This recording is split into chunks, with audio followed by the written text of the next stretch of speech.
तो वेलकम है guys next episode में। एपिसोड 505 बीते रात खुल गए। अनिका ने जब आशीष से पूछा कि आखिर उसकी माँ स्वाति ने जानबूझकर उसकी प्रेगनेंसी क्यों प्लान की थी, तो आशीष कुछ देर तक अपना सर झुकाकर अपने बिस्तर पर बैठा रहा।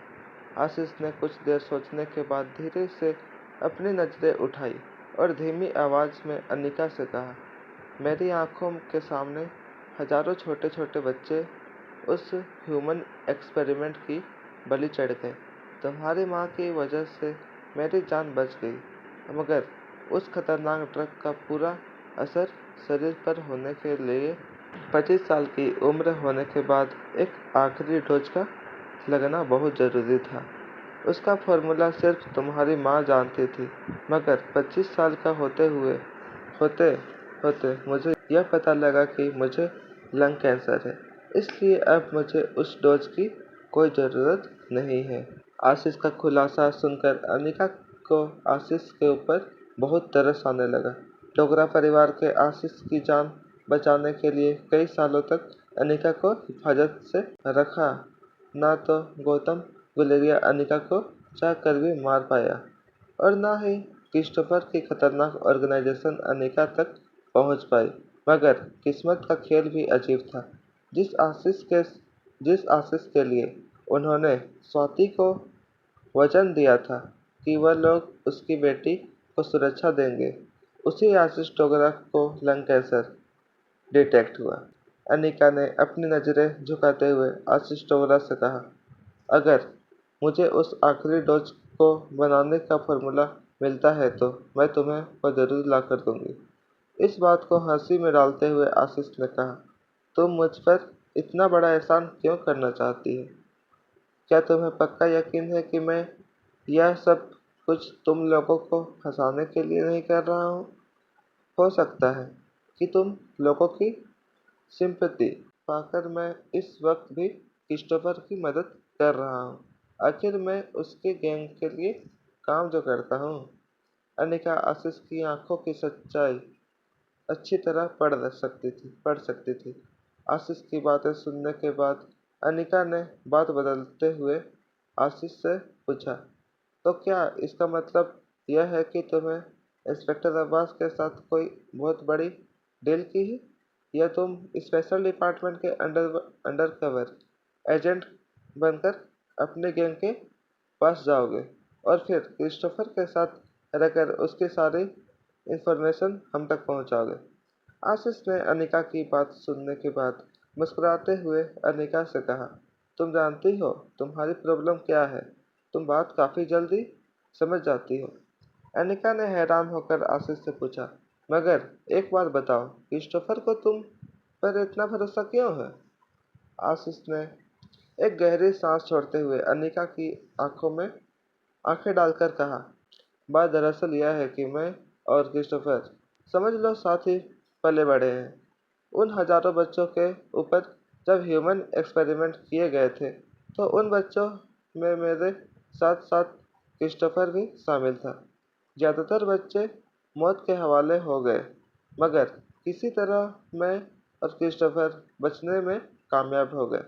अगर उम्र के 25 साल के होने पर क्रिस्टोफर को वही आखिरी डोज नहीं मिला तो क्रिस्टोफर की मौत हो सकती है, और इसलिए वह लोग किसी भी तरह तुम्हारे पास वह फॉर्मूला हासिल करना चाहते हैं जो तुम्हारी माँ ऑर्गेनाइजेशन से चुरा कर ले गई थी।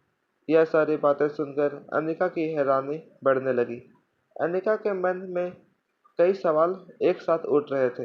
अनिका ने आशीष से पूछा, तो क्या क्रिस्टोफर की उम्र अभी सिर्फ 25 साल की है? आशीष ने फिर से अनिका को समझाते हुए कहा, ऑर्गेनाइजेशन को चलाने वाला क्रिस्टोफर नहीं है, बल्कि क्रिस्टोफर का बाप है। दुनिया पर बादशाहत कायम करने का सपना क्रिस्टोफर के बाप ने देखा था।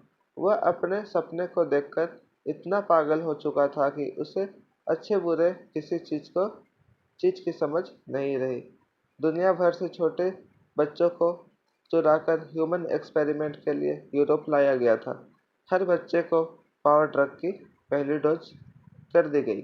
ज़्यादातर बच्चे उसके साइड इफ़ेक्ट को बर्दाश्त नहीं कर पाए और उन्होंने दम तोड़ दिया। मगर क्रिस्टोफर का बाप वही नहीं रुका। उसने उस पावर ड्रग के पहले डोज का एक्सपेरिमेंट अपने बच्चों पर भी किया था। क्रिस्टोफर को जल्द से जल्द उस आखिरी डोज का इंजेक्शन नहीं दिया गया तो कुछ ही महीनों में उसकी मौत हो जाएगी, बिल्कुल मेरी तरह। सारी बातों को खुलासा जब अनिका के सामने हुआ तो उसके होश उड़ गए। उसे समझ नहीं आ रहा था कि वो कोई इंसान दुनिया पर बादशाहत कामयाब करने के पीछे इतना पागल कैसे हो सकता था कि खुद अपने बच्चों की जान जोखिम में डाल दे। अनिका ने फिर हैरान होकर आशीष से पूछा, तो क्या तुम और क्रिस्टोफर? इससे पहले कि अनिका अपने बात पूरी कर पाती, आशीष ने जवाब देते हुए कहा, हाँ, तुम कह सकती हो कि हम दोस्त थे। बचपन में जब हमारे शरीर के अंदर वह खतरनाक ड्रग इंजेक्ट किया गया, उसके बाद लगातार हमारे साथ जिन बच्चों को इस ड्रग से इंजेक्ट किया गया था, उनकी मौत होने लगी। हम दोनों उन खुशकिस्मत बच्चों में से थे जिनके नसीब में कुछ और दिन सांस लेना लिखा था। ऑर्गेनाइजेशन के बाकी लोगों से मेरी सोचने समझने की शक्ति कुछ ज़्यादा है। मैं अपने आप की तारीफ नहीं कर रहा। तुम यह कह सकती हो कि इस कह सकती हो कि बस यह भी उसका एक साइड इफ़ेक्ट है। और मेरी इसी शक्ति की वजह से क्रिस्टोफर बाकी लोगों से ज़्यादा भरोसा मुझ पर करता है। मगर हाँ, चाहे उसे मुझ पर जितना भी भरोसा हो, वह मुझे कभी भी अपनी लोकेशन नहीं बताया है। वो कहाँ रहता है, किसके साथ रहता है, यह सारी बातें वह कभी मुझे नहीं बताता है। और इस बार मेरा मकसद सिर्फ इतना है कि स्पेशल डिपार्टमेंट का एक जासूस बनकर मैं क्रिस्टोफर और उसकी गैंग के साथ जुड़कर उसके उनके पते के बारे में स्पेशल डिपार्टमेंट को बताऊं, ताकि स्पेशल डिपार्टमेंट इंटरपोल के साथ मिलकर क्रिस्टोफर और उसके साथियों को हमेशा के लिए ख़त्म कर दे। मेरे नसीब में अब ज़्यादा दिन जीना नहीं लिखा है, मगर हाँ, मैं अपनी ज़िंदगी को कुछ मकसद देना चाहता हूँ। बाकी बची ज़िंदगी बस इतनी काम आ जाए कि लोगों की खतरनाक गैंग से छुटकारा मिल जाए। मुझे अपनी ज़िंदगी से और कोई उम्मीद नहीं है। कुछ दिनों पहले आशीष ने अनिका से कहा था कि जब उसकी ज़िंदगी से जुड़े राज से पर्दा उठेगा और सच सामने आएगा, तो हो सकता है कि अनिका उस सच को बर्दाश्त ना कर सके। अनिका ने कभी सोचा नहीं था कि सच इतना गहरा और इतना काला होगा। अभी भी कई सारी बातें अनिका के मन में सवाल बनकर घूम रही थी। आखिर आज वह दिन आ ही गया था जब अनिका को अपने अतीत से जुड़े हर सवाल का जवाब मिलने वाला था। अनिका ने सबसे पहले आशीष से पूछा, मुझे यह बात बताओ, मेरी माँ की मौत कैसे हुई? इस सवाल पर कुछ देर तक आशीष बिल्कुल खामोश अपने बिस्तर पर बैठा रहा। अनिका ने अपनी आवाज़ थोड़ी ऊंची करके आशीष से पूछा, प्लीज मुझे बताओ, मेरे लिए ये सब जानना बहुत ज़रूरी है। तुम्हारी बातों से ऐसा लग रहा है जैसे मेरी माँ की डेथ कोई नेचुरल डेथ नहीं थी। उसकी मौत के पीछे ज़रूर कोई राज है। अनिका की इस बात का जवाब देते हुए धीमी आवाज़ में आशीष ने कहा, तुम बिल्कुल ठीक कह रही हो। तुम्हारी माँ ने आत्महत्या की थी। अनिका आशीष के मुंह से यह सुनकर चौंक गई। उसने कभी सपने में भी नहीं सोचा था कि इतनी शक्तिशाली औरत कभी इस तरह का कदम भी उठा सकती थी। अनिका ने आज तक स्वाति के बारे में जो कुछ भी जाना सुना था, उससे स्वाति उस काफ़ी स्ट्रॉन्ग लगती थी। इंडिपेंडेंट, खुद के पैरों पर खड़ी एक ऐसी औरत जो दुनिया की किसी भी ताकत का सामना हंसते-हंसते कर सकती थी। फिर आखिर ऐसी जाबाज औरत ने आत्महत्या क्यों की थी? यह बात अनिका की समझ के बाहर थी। आशीष ने अपनी बात आगे बढ़ाते हुए कहा, जब तुम्हारी माँ क्रिस्टोफर पापा की ऑर्गेनाइजेशन के लिए काम करती थी, तब धीरे धीरे ऑर्गेनाइजेशन की काफ़ी बातें तुम्हारी माँ ने इंटरप्रेट को लीक की थी। जब तुम्हारी माँ आखिरी डोज का फॉर्मूला चुराकर देश लौट आई, तब क्रिस्टोफर के पापा ने तुम्हारी माँ को लोकेशन ढूंढ निकाला था। वह लोग यहाँ पर पहुंचकर तुम्हारी माँ से जुड़ी हर चीज़ को ख़त्म कर देना चाहते थे।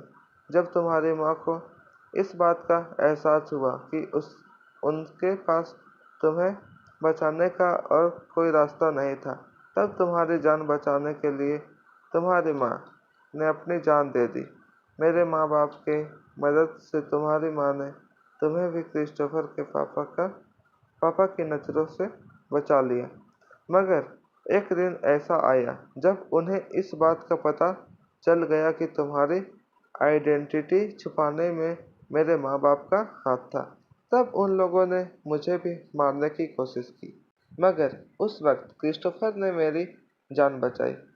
अपने पापा के सामने क्रिस्टोफर ने काफ़ी मिन्नतें काफ़ी मिन्नतें की, तब जाकर मुझे छोड़ा गया। तुम्हारे बारे में उन्हें कभी पता नहीं चलता, मगर फिर अचानक ही तुम दिल्ली पहुंची, और दिल्ली में आने के बाद एक तुम कुछ ऐसे कारनामे करने लगी कि सब लोगों को तुम्हारी आने की खबर हो गई।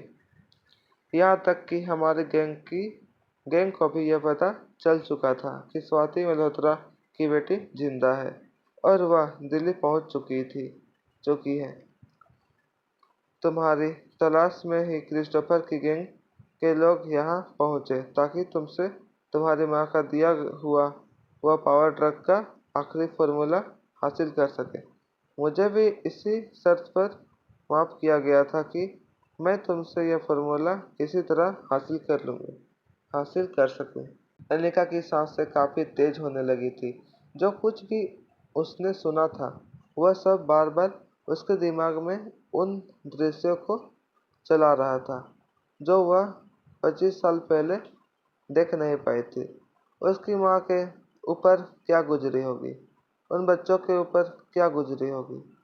यह सब कुछ सोच कर अनिका का सर घूमने लगा था, मगर अनिका के मन में अभी भी कई सवाल बाकी थे, जिनका जवाब वह आशीष के मुंह से सुनना चाहती थी। अनिका ने आशीष से पूछा, मेरी प्रेगनेंसी के बारे में क्या जानते हो तुम? रोहित मारवा के बच्चों को मैंने जन्म दिया। यह सब कुछ किस तरह हुआ और मेरी माँ ने इस तरह की प्लानिंग क्यों की? इस बात पर खुद आशीष के चेहरे पर कंफ्यूजन नजर आने लगा। आशीष ने अनिका की ओर देखकर कहा, देखो, मुझे जितना भी पता था मैंने तुम्हें सब कुछ सच-सच बता दिया है, मगर मेरा यकीन करो, इस बात का जवाब तो मेरे पास भी नहीं है। मैं जो कुछ भी जानता हूँ वह सब कुछ तुम्हें बता चुका हूँ, मगर हाँ, मैं तो यह तक नहीं जानता कि आखिर 25 साल पहले मेरे परिवार और तुम्हारी माँ के बीच क्या समझौता हुआ था। वो लोग ऐसा क्यों चाहते थे कि तुम्हारी शादी डोगरा परिवार में हो? कुणाल ने तुमसे जब शादी करने से इनकार किया, तो मेरे परिवार ने मुझे फोर्स किया कि मैं तुमसे शादी कर लूं, मगर ऐसा क्यों, इसका जवाब खुद मेरे पास भी नहीं है। यह कहने के बाद आशीष धीरे धीरे खांसने लगा। अनिका ने पानी का गिलास आशीष के हाथ में दिया। आशीष ने अनिका की नज़र से नजरें मिलाकर कहा, अच्छा हुआ तुम्हारी शादी मुझसे नहीं हुई है। हमारे नसीब में मिलना नहीं लिखा था। यह कहते हुए आशीष ने पानी के गिलास से पानी पिया और दोबारा अनिका को गिलास थमा दिया। इसके बाद अनिका अपने नजरें झुकाकर कमरे से बाहर जाने लगी। अनिका का मन कई बातों के कारण काफी उलझन में फंस चुका था। खुलासे ऐसे हुए थे जो अनिका की जिंदगी हमेशा के लिए बदल देने वाले थे, और कई खुलासे ऐसे थे जिन्होंने नए राज का जन्म दिया था। अनिका ने जब मुड़कर आशीष की ओर देखा तो आशीष अपने बिस्तर पर बैठा फिर से वही किताब पढ़ने लगा जो अनिका के आने से पहले पढ़ रहा था। आशीष का चेहरा काफी शांत लग रहा था। जैसे ही अनिका कमरे से बाहर गई, आशीष के हाथों से किताब नीचे गिर गई और आशीष जोर जोर से खांसने लगा। आशीष ने अपने पास रखे टेबल पर रखी दवाई की शीशी उठाई। यह वही दवाई थी जो अनिका ने आशीष के लिए भिजवाई थी, मगर जैसे ही उनसे देखा कि शीशी के अंदर अब सिर्फ एक ही टेबलेट बची थी, तो वो अपनी किस्मत पर हंसने लगी। स्पेशल डिपार्टमेंट के पार्किंग लॉट में रोहित अनिका के बाहर निकलने का इंतजार कर रहा था। तभी अचानक रोहित के सामने रश्मि आकर खड़ी हो गई। रश्मि लगातार रोहित को बड़ी बड़ी आंखों से देखने लगी और अचानक धीमी आवाज में रश्मि ने रोहित से कहा, इस तरह क्या देख रहे हो मुझे? क्या तुम भूल चुके हो कि मैं कौन हूँ? इसका नेक्स्ट एपिसोड देखने के लिए चैनल को सब्सक्राइब जरूर कीजिए। Thank you.